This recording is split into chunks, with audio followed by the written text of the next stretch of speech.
तो वेलकम। आज 26 डेट हो गई है। आज आपका पार्ट 1 चलेगा। लेसन नंबर 13 है। 12 चैप्टर आपका समाप्त हुआ, अल्टरनेटिंग करंट। और इस चैप्टर का नाम है EMW। EMW जानते हो EMW किसे कहते हैं? Electromagnetic waves. EMW क्या होता है? Electromagnetic wave. ये चैप्टर का नाम है आपका। चैप्टर नेम हो गया। लेसन नंबर कौन सा है? 13 है। और आपकी डेट कितनी होगी? 26 हो गई है। और आज आपको पहला पॉइंट क्या डाला मैंने? Maxwell equations. देखिए, जो मैक्सवेल इक्वेशन होती हैं, मैक्सवेल ने ये बताया था, Maxwell found that all the basic principle of magnetism can be formulated in terms of four basic equations is called Maxwell equations.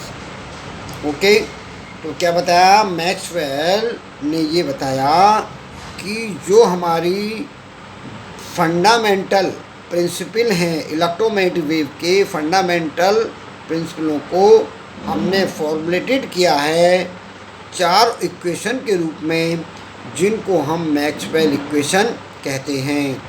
Okay, ये याद हो जाएगा। तो हमने क्या बताया? Maxwell found that all the basic principles of electromagnetism can be formulated in terms of 4 basic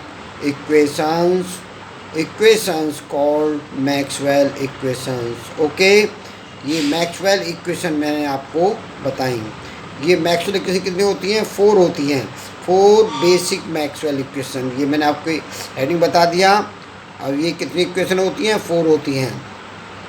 तो first equation लेके चलेंगे, Gauss law of electrostatics. Gauss law of electrostatics. इसमें आपकी गॉस थ्योरम है। कैसे कहेंगे? The electric flux through closed surface is 1/epsilon naught times of net charges enclosed by surface, that is closed integral E dot dA is equal to Q upon epsilon naught.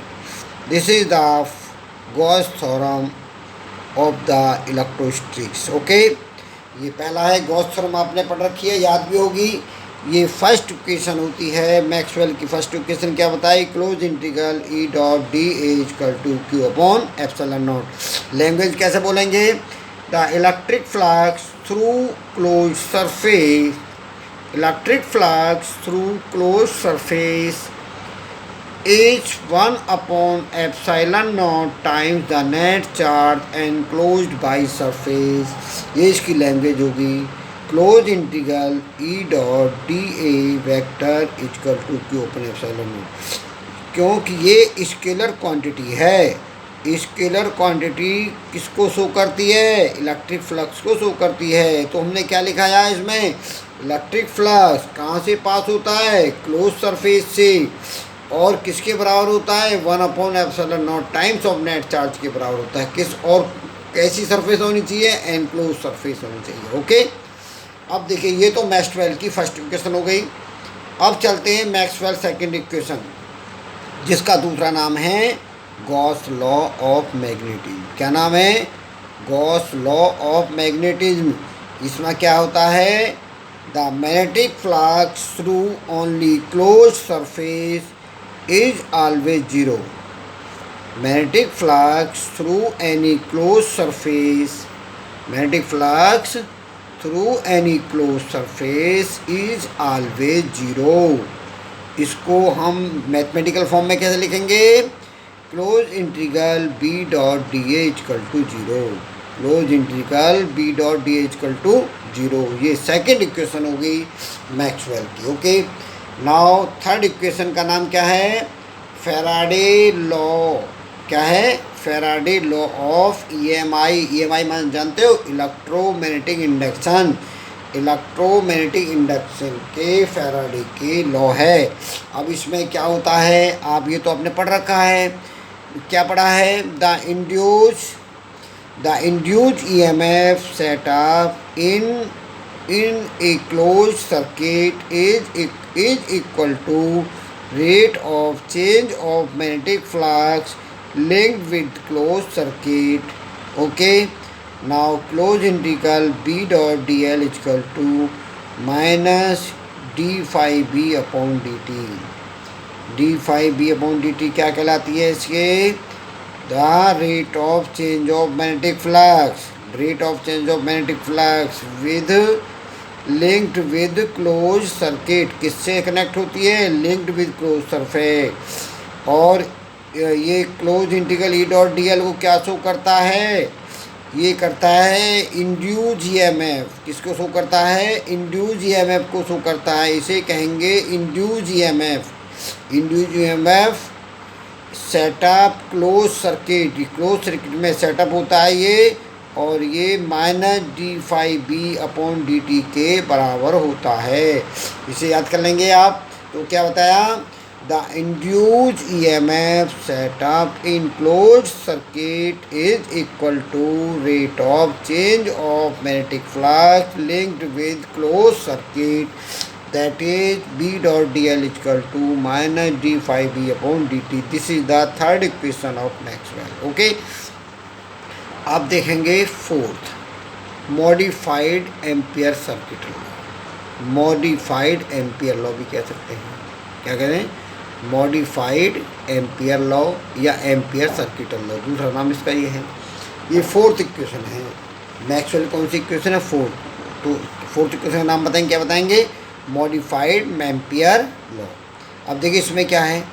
The line integral of the magnetic field, line integral of the magnetic field around any close circuit is equal to mu naught times of net current threading a closed circuit. That is, इसमें close circuit में क्या कहेंगे? B dot d l equal to mu not I C plus I D.